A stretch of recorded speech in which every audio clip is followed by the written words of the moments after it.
Hello guys, welcome back to my YouTube channel. In today's video I'm going to be showing you how to watermark a design right here in Photoshop. So without talking too much, let's get right into it. So the first thing I'm going to do is I'm going to drag in a design that I did. So let's assume you created a design for a client. Maybe the client has not paid you or whatever the situation is, and you want to put a watermark on it to kind of protect your work. So this is how to go about it. You drag your already made design into a new canvas, or you could even do it on top of the design that you created, like in the original design file, right? So once you have your design here, you're going to select your text tool and you're going to type your brand name. So I'm just going to type my name, my normal name, Stefan Choju, and I'm going to change the color to white, right? Now if you have a logo, you can use a logo for this instead of your brand name. So I'm going to press Ctrl T to transform it, and then I'm going to reduce the size like this. Okay, so you can see here. Alright, so instead, if you have a logo, like I said, you can just import your logo. Okay, so the next thing I'm going to do is I'm going to select my rectangular marquee tool and use it and select this name that I just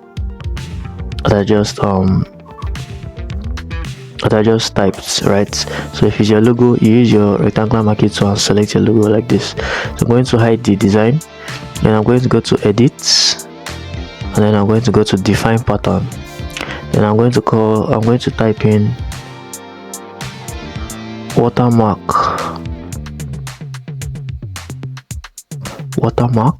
You can name it whatever you want and then click on OK. So now that it has been saved, I'm going to press Ctrl D to deselect, and then I'm going to delete that thing that I typed and unhide the original layer.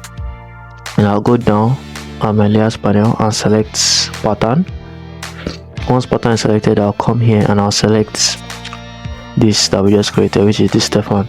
Right, so you can decide to leave it like this, but I'll rather increase the angle. So I'll change the angle to something like 30, and I'll reduce the scale to like, let's say 75. Okay, I think I'll leave it at 75. I'll click on OK, then I'll come and reduce the opacity to, let's say 15, 16. Okay, so if you zoom in, you can see your watermark is not too bold and it's not too shallow, right? So it's just perfect, right? So that is basically how you create a watermark right here in Photoshop. If you learned something new in this video, kindly let me know in the comment section, and that will really make me glad. And if there's any video you want me to create a tutorial on, also let me know. I'll catch you guys in the next one. Peace.